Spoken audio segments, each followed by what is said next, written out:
Okay, so part 3 of the card pack unboxing is going to be using the I.K.S. Ves Batlh, whatever, this one, the Raptor class. Now, the Raptor class ship I've used before for one reason and one reason only, and that was to carry projected stasis field. Can this pack make that ship do something else? So again, we do not have a generic captain with this one. We just have a 2 and a 6. Interesting. So here it is, the I.K.S. Ves Raptor. Again, 3132 for 13 points. When the ship suffers damage from an obstacle or minefield, reduce the damage by 1. Not a bad ability. It's kind of a small ship, but again, not a bad named ability. And you really are gaining quite a bit from the points for how cheap this ship is. Because before it would have been what, 4, 5, 6, 7, 8, 9, 18 points is the price of the other Raptor class. And so quite a bit of point savings. Quite a bit. Tellarite Bounty Hunter, a 1-point independent crew. When this card will be discarded, discard an evade token from beside an opposing ship. So you'd have to have some way to discard this card, either via your opponent's action or something you do. Let's say Duras, Captain Duras, that has the discard cards to boost your attack. You could use that one. So you get double usage from that. Reactor Pit, Planning Phase, disable this card, remove an Ox token from beside the ship. Great way to, and that's Planning Phase, so that's before the activation phase. So you disable this card, remove an Ox token, so you can do a come about and then you do another come about or some other non-green maneuver. For a Klingon ship, that is an excellent card. Something that might be, and there's no restrictions on it, that might be something I have to get more of if I ever want to play Klingons. If they fix cloaking, then I will do that. Crew, Groth, add 1 crew to the ship's upgrade bar, so not bad. Discard, discard 1 upgrade and target opposing ship. Disable the captain equipped to the target ship.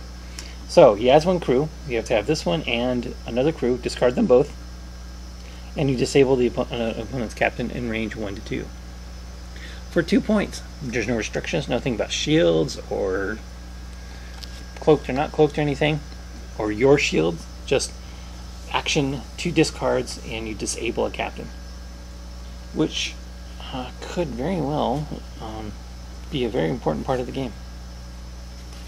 Another crew, Kolos. If the captain equipped to the ship would be disabled, discarded, discard this card instead. Oh wow, that's something Klingons really needed, was some good captain protection. Especially with core, you want core 8, excellent combination core 8. So not only do you get the one, use him as one of the crews you get your rerolls for, but now you have captain protection against, of course, Golmadred. So here's the 2-skill captain, Clang. When attacking, the defending ship has an independent ship or an independent captain, you get +1 attack dice, which is an interesting ability for 2 points with an elite talent slot, and that'll come into play later as we get into the last card pack. Let's see what else do we got on here. Photon detonation, so we have 1 per ship.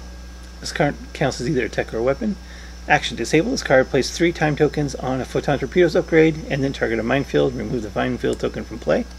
So again, Klingons get a minefield removal. Before they had deck codes, but that's once.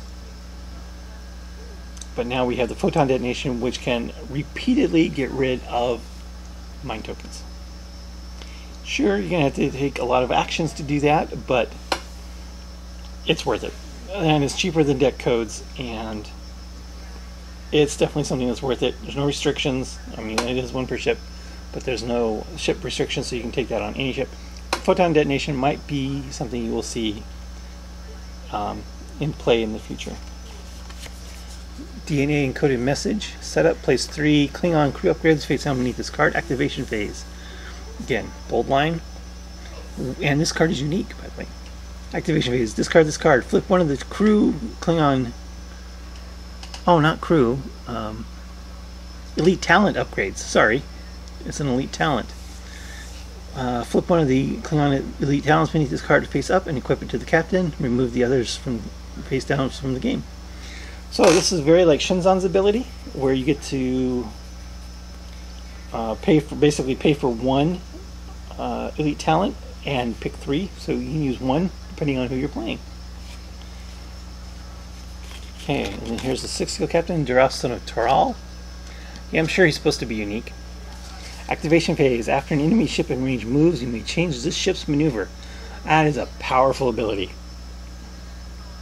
Crew is only captain skill 6, so you will need to bump that up. Crew Rorf is the obvious way to do that, to bump him up to 9. But that is a great ability. That's why he's 4 points instead of, yeah. So let's talk about some of the more important cards. Dispersive Armor.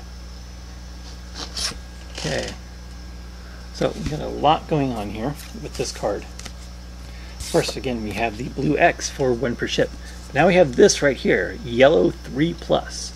Since yellow is hull, that must assume that this can only be played on a ship with hull 3 or more.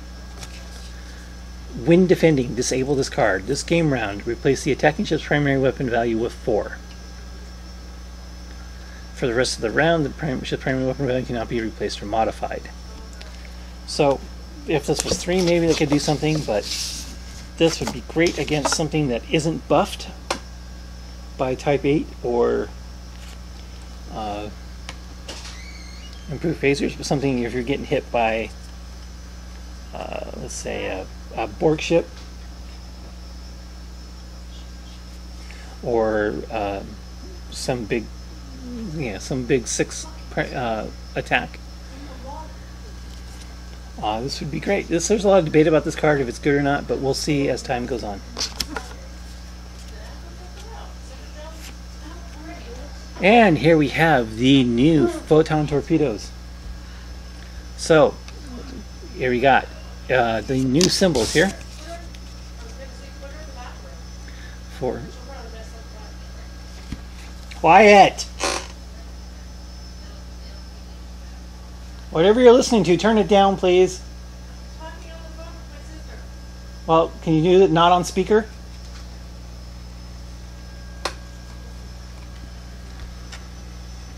Okay, and here we have the new photon torpedoes, and there's a lot to go over on this card. First are these icons over here, which indicate front and rear firing arcs. Attack. If this ship has a target lock token on the defending ship, place 2 time tokens on this card. The ship may convert 1 battle stations to a crit. Still range 2 to 3, 4 attack dice, but it is now 2 points.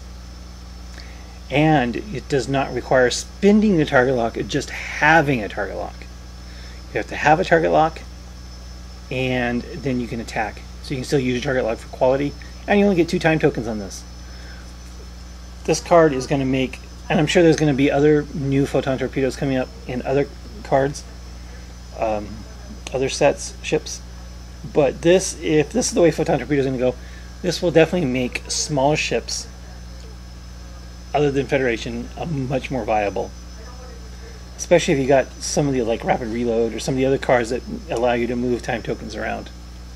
We need many more of these, just like this. New photon torpedoes actually makes 1 and 2 attack ships viable for the first time, because this way you can actually shoot them and have quality. And lastly, probably the most startling card in this pack is the generic Raptor class. What makes it so startling is, of course, this right here. 11 points. 11 points. With a crew, with a tech and a weapon slot. 3131. For 11 points. Now, I wouldn't recommend running out and buying 11 or 12 Raptors and Raptor card packs, so you can run a swarm of these, but at this, a generic captain and projected stasis field, that's a 16-point PSF delivery boat. That can still have 3 attack dice. Or 4, say if you got the Sinatra nearby. That is absolutely incredible. The pricing on this ship is absolutely worth it. It definitely makes it as a 3rd or 4th ship in a 130-point fleet. Fantastic. Especially since the old pricing would be, was it 4 and 4 is 8, 16 points. So it's 5-point discard. So it's literally like having a free projected stasis field over the old generic Raptor class. Oh, I love it. Absolutely love it. So another excellent card pack. One more left to do, which is probably the most startling of all.